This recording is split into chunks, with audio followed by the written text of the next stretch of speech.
Good morning, good afternoon, whatever time of day it is that you are listening. Folks, thank you very, very much for listening. Today is the 10th of November, year of our Lord 2023. Welcome to yet another edition of the Coping Hour, hosted by yours truly and yours truly alone, Nicholas Hinkle. Folks, what are we doing here today? I thought we were only doing Mondays and Fridays, Nick, and you uploaded the Friday episode early, so I thought we weren't going to see you till after the weekend. I gotta tell you something. Boy, does bullying work, because the second that I finished that edit yesterday, I was like, this is only 31 minutes, because it's like, cut me some slack. I'm getting it, back into the swing of things. Is it always going to be an hour? Nope. I would argue most of the time it's probably not going to be an hour, but the Coping Hour launching with only a half-hour long episode, I could read you guys like a book. Like, I knew exactly what those comments were going to be, so I was like, okay, why don't I come up with some stuff, scrape some content together, and I'll get you guys another half hour, get you through the weekend, and we will be back on Monday. So what do we want to do today? In the cold open here, normally I'll try to tackle something a little bit more topical, sort of stick true to that format. But I was thinking to myself, an idea that I had on yesterday's show that I've just been chewing on ever since. And I was like, I need to realize this vision. I need to see this all the way through, because I am very aware of the market that I've tapped into. I am very aware of how many neurodivergent types listen to and consume my content. And what that means for a lot of you is you're visual learners. Some of you need it put on a silver platter directly in front of your face in order to be able to contextualize whatever it is that you're trying to absorb. So that's what we're going to be doing today. We are going to be introducing Nick's Pistons, sponsored by the Coping Hour, where every single week I'm going to put the Detroit Pistons in a tier list, and you're going to know where I stand with them. I thought this would be a really fun way to track it. Let's go through some of the tiers. We have number one guy up at the top, followed by NBA player. After that, we have I'm mad at them, the illustrious Devin Booker tier, and finally, not on the team. We'll start with that in just a second. When I say every single week I'm going to update this, some weeks I won't need to. Some weeks this is just going to be what it is. So, as it's appropriate, I will adjust accordingly, and you will see this whenever you need to. So let's start with not on the team. Kevin Knox. The Detroit Pistons used their last roster spot to bring Kevin Knox on for a one-year deal. I don't give a shit. I'm not falling for this again. Like Fortnite OG just came out. Maybe he's on a fucking heater. Is he even at the gym right now? Do we have eyes on Kevin Knox? Has anybody seen him shooting around? We might need to check in on him. I fell for it a few years ago when we signed it, like a year or two ago. We signed Kevin Knox, and I was like, there's literally no way that Troy Weaver is like NBA player Kevin Knox. Like, I don't believe this. There's no way. And then it turns out, I was just looking too much into it, and Kevin Knox was only on the team like to be a guy. And that's what the Pistons need right now, is a guy whose legs work. That's it. He's a warm body. That's it. So Kevin Knox, not on the team. Jaden Ivey, why is he in the Devin Booker tier? Honestly, a lot of the reasons we talked about on yesterday's show, there are going to be timestamps available for every single episode, so you can go back and listen to that if you'd like. Nick, is Jaden Ivey going to be Devin Booker? Is that what you're saying? Wow, I'd really like to have Devin Booker next to Cade. That'd be pretty fun. Throwing some lobs to Jalen Duren on the pick and roll. Yeah, I'm going to like that too when Jaden Ivey gets traded to Phoenix in like a year or two and we have Devin Booker. Let me say this for posterity. He is sick, probably. Like, I don't know, because I don't have an inside track on the team. Let's stop with, I know I participated in it yesterday, but there's some evil discourse out there about, is Jaden Ivey actually fucking sick? You do not need to know what, if he is sick, you don't need to know what he has. Like, it's okay. Is that a HIPAA violation? Like, I don't know. He's probably sick. Leave it alone. He'll come back and he'll start playing again. Everybody relax. I'm mad at them. Let's move on to this tier. Killian Hayes. I'm not opening this can of worms. Yesterday, I said in yesterday's show that we're putting a bullet in it. So if you'd like to, hear what that was all about, again, you can go back and listen to it. I would argue he doesn't actually deserve to be in this tier list. He might not. Like, he probably doesn't. He hasn't been playing that bad. But James Wiseman, who hasn't really been playing at all, I'm more just mad that I tricked myself. I'm more mad that you don't have to go back that far to hear me saying things like, is James Wiseman the best thing that Troy Weaver has ever done for the Detroit Pistons? Like, you don't have to go back that far, which, by the way, is not that insane of a take when you really think about it, because drafting Cade isn't something that Troy Weaver did for the Pistons. The only argument is he could have drafted Evan Mobley or he could have drafted Jalen Green, but instead he drafted Cade. It's he got the number one pick. He could have picked, it's a lottery ball. That's what a lot of these GM tenures come down to, is like, how lucky were you in the lottery? Troy Weaver had been pretty lucky in the lottery. Some people would argue unlucky. They might not be wrong. Like having the worst record in the league and then falling to what, like 5th this last year? Like I watched my team stumble their way through like 17 wins, and then they end up with, but it's like, but you ended up with Asar Thompson, who by the approximation of most, and we'll get to him in just a second, NBA player, by the way, who like might be like the second best rookie in the NBA right now. So I digress. Final player in the I'm mad at them tier. Again, a guy who like, it's not even his fucking fault, really, if you think about it. I thought early in the year, the reason that Joe Harris wasn't getting looks was because, you know, there is that sort of like new kid in the class, like elementary school. This kid just moved in from like Montana. What the fuck? Like this kid's weird. You look at the Pistons roster top to bottom, and like, it is a bunch of guys who have been together for at least a year. Like most of them have been together for at least one season. And for the sake of chemistry and like understanding, you know, where guys like to be on the floor, understanding where they like to catch the ball, where they like to shoot, where their spots are, like sometimes that takes a little bit. And that's all I thought that it was early on with Joe Harris. Because I was like, man, he's really not getting to shoot the ball, is he? Like, they're not really giving him looks at all, which feels antithetical. Because it's like, isn't that why you have a guy like Joe Harris on your team who, like, without looking at it in real time, is probably like a career 40%er from 3? If not, he's around there. Like, what are we doing? So it is probably, I'm more mad at the principle. It's funny, none of these guys I'm just expressly mad at them as individuals, but more at like the principle of what their circumstances are. It's kind of like what it is for Joe Harris. So let's just move on to the NBA player tier. Asar Thompson, like dominating points, rebounds, and assists among rookies. There's really not a ton else to say there. He's incredible. Bogdanovic, hard to imagine he regresses. Hard to imagine he's not just an NBA player for the rest of his life who can like get a shot off in a phone booth. Alec Burks, at the risk of sounding like I'm reigniting some hooper versus basketball discourse, that dude is a fucking hooper. Incredible. There was a really smart comment I thought for yesterday's show. One of you guys left where it was like, does Alec Burks need to be the responsible veteran on this team that takes guys under his wing and says, here's how you flop? You know what I mean? Like, here's how you really hit the deck in a way that the ref's like, I gotta blow the whistle here. Someone's going to have to, and I'm not saying Alec Burks is like a career flopper. Like, he's not a suspect of this type of behavior. None of these guys honestly are, but somebody's going to have to do it. Bogdanovic, is it going to be him? Like, I guess he could. If Bogdanovic wants to teach these guys how to flop, like he could. Sneaky, is he the one who does it the most on the team anyways? It's like, not really, because he just doesn't play around the rim that much, and it's a lot harder to flop along the perimeter. Guys most definitely do it. I'm looking at you, Dame. But it's a lot harder. We move on to Alec Burks. Oh, sorry, we already did Alec Burks. Move on to Isaiah Livers. Again, like, we just need to see how he gets the ball rolling this season. Could be a big year for him. Could be a lot of involvement. It's like clear that the Pistons like him. They have the whole time that he's been here. Like, there's always been like we really want to get this guy going with him. He's a big body. Like, if he can get to the line more, I don't think it's his responsibility to do this. Like, his responsibility is to play defense, guard multiple positions, and like knock down threes. Like, that's like cut to the basket a few times. His responsibility is not like put the ball on the floor, take 3 dribbles, and like catch a body. Like, that's not what he's supposed to do, but he's big. I don't know. Monte Morris, like, we'll see. Again, like, he's just going to game manage us for like, I don't know how many minutes is he going to play a game? Like 25 minutes, 20 minutes a game? I don't know.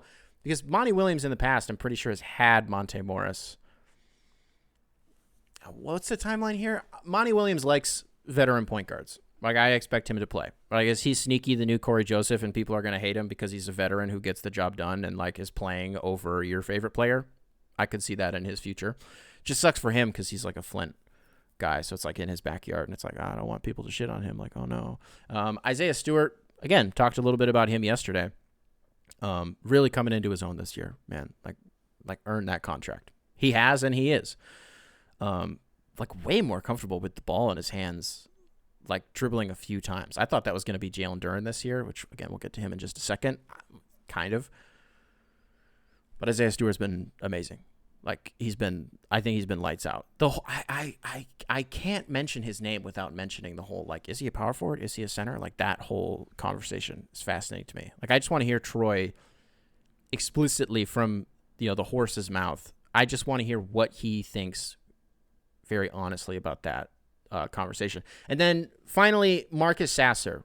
We are, a couple weeks into his NBA career.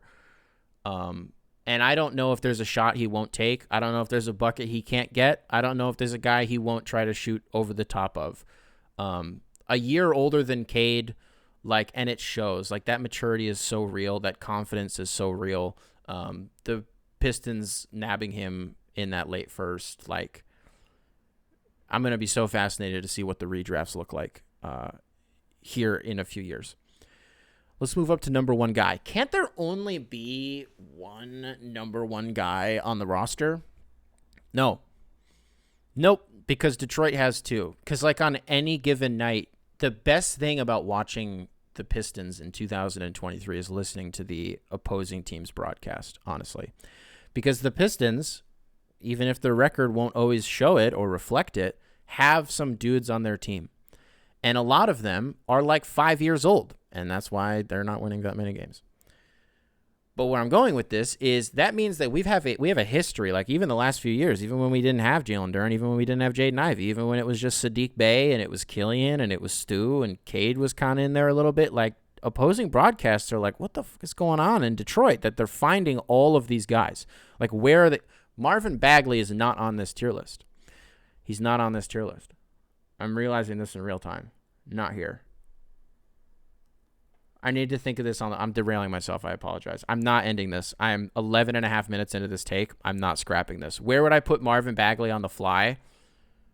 He's somewhere between, he's not an NBA player tier, but he is. For all intents and purposes, he is, because, he's not being a dick. He's not being a shithead this year. Why am I cussing so much? Why am I using these adjectives to describe him? I like Marvin Bagley. I'm not prepared for this. I messed this up. This is on me. We got our first non-Pistons related email, still NBA. Let's get into it. From David. Let's talk about the Bulls. Dear Lord, they are so busted. That entire team has been coasting off being the best team in the East heading into the All-Star break since 21-22. The narrative is always, we'll be good when Lonzo gets back. But dude, when is that going to be? And even if he does come back, is he going to be the same player? They are 62-71 since Lonzo went down, which isn't the worst, but it is for a team that's all in. And this is your all in? The 10th seed? A play-in exit? What's the point? There are two parts to this that are incredibly frustrating. Number one, they are delusional. The whole franchise is. You went 40-42 last year, and you really think the best option is to run it back, extend Vooch, and just try again? You didn't even make the actual playoffs. After one game this season, you had a players-only meeting. You know this team isn't going to win, so why keep up with the mediocrity? It's because they are first in attendance, so Reinsdorf doesn't care, because money is coming in. And that's true, and we'll get to that. Number two, they have assets they can move to start a decent rebuild. Zach LaVine and DeMar DeRozan each get you something decent. Whatever combination and picks of players that ends up being will be a good start. I think any competitor will be willing to part with a first for Caruso. That's a good enough package to start your rebuild, and you actually have your own pick this year, so commit to the damn rebuild. The middle ground is the worst place to be as a franchise. The awful middle ground of mediocrity. Sell the team, Jerry. For fuck's sake, sell the team. Thank you, David, for the email. Great line there at the end. We call that place purgatory. I got to tell you, reading that Reinsdorf part is probably the most painful, especially if you are a Chicago sports fan. As somebody who lives here in Chicago, and while I'm not entirely, plugged in with the Bulls specifically, I have a pretty general pulse on all the major teams in this city. And the one thing that's consistent with a lot of them, specifically with the Bulls and the Bears even, is you have a family like the Reinsdorfs who, like you said, they care about the profit, they care about the brand, more than the actual product, and certainly more than the fans. With the Bears, they just have the McCaskies, and they're a lot louder about it, and they're a lot worse about it. You have the whole Arlington Heights thing, dipping their toe in the water, playing this game of will they or won't they for seemingly ever, definitely the foreseeable future. The McCaskies will be threatening to leave Chicago. Whatever side of what the argument that you fall on with that, I honestly don't care, because I've read some pretty compelling arguments for both, and the pro Bears move is actually to move to Arlington. Whatever. That's not what I'm here to debate, because ultimately the McCaskies are also a family that are trying to protect a brand and tradition, which is ironic because on a weekly basis every Sunday it's being soiled and tarnished.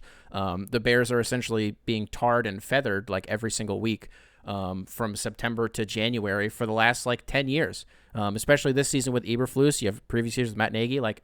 It hasn't been great. So if I'm a Chicago sports fan, I'm not feeling awesome. We talked yesterday about how scared general managers and owners can be to commit to this, traditional rebuild.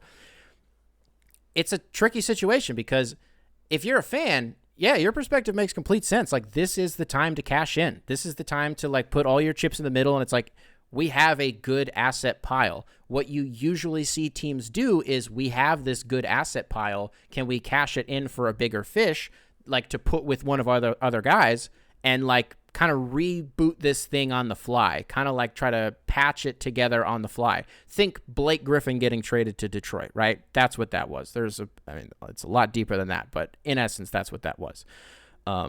So I agree with what you're saying. On the Alex Caruso thing, does a team give up a first-round pick for him? I mean, at the risk of sounding like I'm just doing semantics, maybe. But I think the only kind of team that would is like a contending team. And what's funny is if you look at a lot of these contending teams and how they've had to build their rosters over the last few years, you don't often see names moving around in free agency like you used to, right?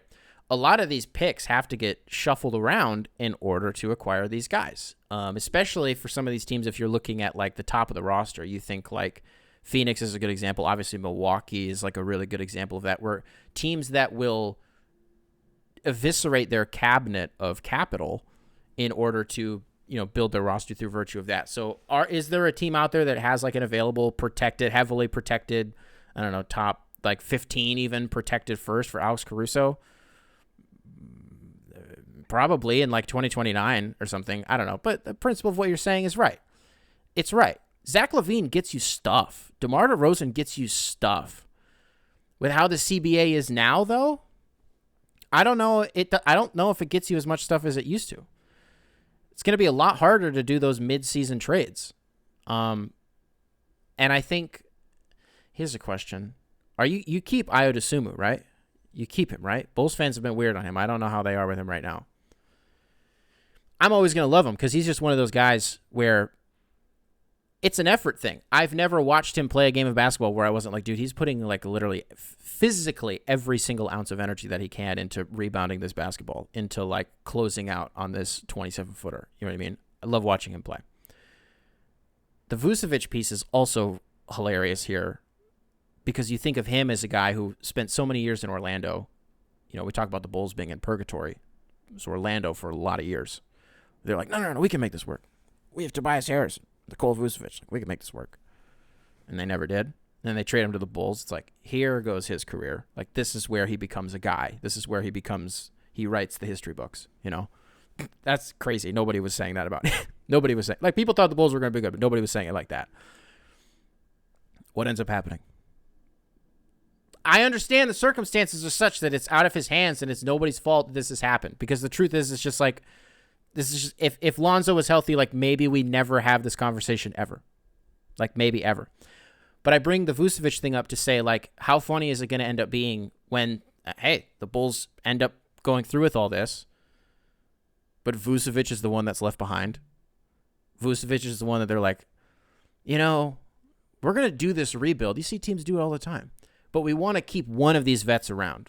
You have to pay somebody. You know what I mean? Like these bad teams, they still have to pay guys, and that's how people get bad contracts, right? That's how Timofey Mozgov gets like $60 million. It's not the only reason why. Kevin Love signed a huge extension with the Cavs when they were undergoing a rebuild. Kobe Altman was like, hey, we want a quality vet. We want a guy, a remnant of that 2016 title around these young guys, show them the way. What did Kevin Love end up doing? He just bullied Colin Sexton for like 3 years. The fuck? Love Kevin Love. Like, love him. Always will. Like, lifer. I'm a Kevin Love girly for sure. But that was always bullshit to me, the way that relationship was. Must be something that we're not privy to. Who knows? Or he was just an asshole. Could have been the case. When are the Bulls going to bite the bullet? When are they going to do it? I don't know if they will at all. But doesn't it kind of feel like maybe we're only one bad Lonzo update away? In the next calendar year, if there's an update that comes out that's maybe unfortuitous about his future in the NBA, do you think that's when the pressure is applied? Do you think that's when they're sweating it out? Because if I'm an executive for the Bulls, I'm thinking like, hey, maybe when he comes back, hey, like you said, when's that going to be? How's he going to be playing? He's not coming out the gate immediately. You know, God forbid he has to play Patrick Beverley in his first game back. Put him through that again? Hell no. I'm sorry, David. This sucks. If I was a Bulls fan right now, sheesh. We do the NFL around here, folks. Don't think that we don't. I'm shocked that this is going to be the first team that we do. Like, I can't believe that this is the first email that included an NFL team. And, hey, man, I'm going to do it. I don't like this team very much. And we're going to talk about it. And we're going to unpack maybe why I don't like this team very much.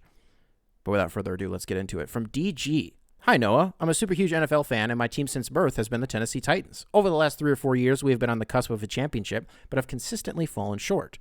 This past offseason, the hopes were high, but we have consistently fallen short again this season, and as a result have greatly underperformed. The most frustrating part of these past 4 years has been coaching and their lack of change. Play calling this year on both sides of the ball has been poor at best, with no signs of improvement. It's super frustrating when you are watching the game and can predict what your own offense is going to do, and I'm just some loser who watches sports all day. I don't know if you're a big football fan, but do you understand the frustration with coaches and not being able to help and just having to sit there and watch something you love not be realized to its full potential? I gotta tell you, dude, there's not a worse feel. Thank you for the email. There's not a worse feeling in the world than watching, like, and it doesn't sound like football is your third or fourth favorite sport, but like when you're watching, like for me, it's like watching hockey. Like I like hockey a lot. When I was a kid, I was like a Red Wings sicko, but then they started to go through their rebuild. I started watching whatever, right? If I don't really know the nuances of this sport, and I'm just some guy, like you said, and even I can tell when like something doesn't seem right. Like if I can tell that's like when I'm watching the World Cup, and I watch some Premier League games like here and there, but when I watch the World Cup and I'm able to be like, that's offside, like that's offside, like all these different things. I guess that specific example is a little bit different, but you know what I mean? When you're able to start calling it out, then that's when your hope is really just like crushed. That's when you're like, yeah, okay, this team's not going to do anything. And you saying that, you know, the last 3 or 4 years, the Titans have had like some championship hopes. Like there were some real aspirations there. Objectively, you're right. Like objectively, the Titans have been in the mix. Tennessee is a team that was the AFC South. Like you have to talk about them. It's a sneaky winnable division. I think the Jags kind of have it. Like it's definitely their belt. But if I'm the Titans, I'm seeing this thing and I'm like, maybe. Me personally, I've never a day in my life taken the Tennessee Titans seriously. And ultimately what that comes down to is probably just Ryan Tannehill being the quarterback, because there's never been a day in my life where I've been like, that's a top 7 quarterback. And you know how hard it is to win a Super Bowl when you're not a top 7 quarterback? It doesn't happen that often. Look at the last like 20 years. Tom Brady's going to have 7 of them. He's going to have 7. There's going to be some Ben Roethlisberger in there. There's going to be some Drew Brees in there. Peyton Manning in there. Hell, there's going to be some Aaron Rodgers in there. People are going to be... Cam Newton won an MVP. Like, he was a top 7 quarterback that year, right? Who would it have been? Patrick Mahomes? Like, what are we talking about? Joe Flacco maybe was the only one that you would throw in there and was like... Because that Super Bowl was 10 years ago. I honestly don't remember. It was probably on the back of the defense that they won it, right? But honestly, if I look back at whatever year that was, I'm sure statistically there's an easy case to make for Joe Flacco being a top 7 quarterback that year. So Ryan Tannehill, for all intents and purposes, when he like yak merchants his way to 175 yards through the air on like 17 completions, 17 attempts, I'm going to be like, oh, wow, like, oh my God. And I don't disparage yak merchants. There's the check down patties of the world. Like I'm not a guy, like I think there's an art to that. I think there's a craft, man. And I think these Brock Purdy's, these Bo Nix, these JJ McCarthy's of the world, where it's like people are like, oh man, all they do is throw these like 5-yard crossing routes. And it's like, no, dude, they get the ball to their playmakers in space. That's what they do. They're point guards. That's what these quarterbacks are. It's a whole different archetype suited to how football is played in 2023. I'm sure on Monday I'm going to come back, by the way, and make that exact same point after watching the slate of football that we're going to get. So just be ready for that. I'm probably going to say that exact same thing again. I don't think that's a bad thing. But Ryan Tannehill has never struck me as a guy who like them even signing DeAndre Hopkins was like cute. Like that, you know, you talk about in the offseason, hopes were high. I'm sure some of that is because you ended up being the winner of the D-Hop sweepstakes, right? Titans fans are probably like, oh my God, like we have our missing piece, like we have our receiver, like, oh my God. The only reason that DeAndre Hopkins went to Tennessee was because no one called him back. There's the report that came out. He was on the phone, trying to get on the line with front offices, hey man, you guys need a pass catcher? Yeah, man. Oh, whoa, what's the going rate? D-Hop's $30 million. Click. What the fuck? That's all that it was. And Tennessee was we'll write the check, I guess. And then, we go back to the point about it being a winnable division. That's, I'd say, consistent with what Tennessee has done, standing pat with Derrick Henry at the trade deadline, being no. And part of that could be no, because we think something could happen here, especially, make a change at quarterback. The other part of that is do they just want Derrick Henry to be a Tennessee lifer?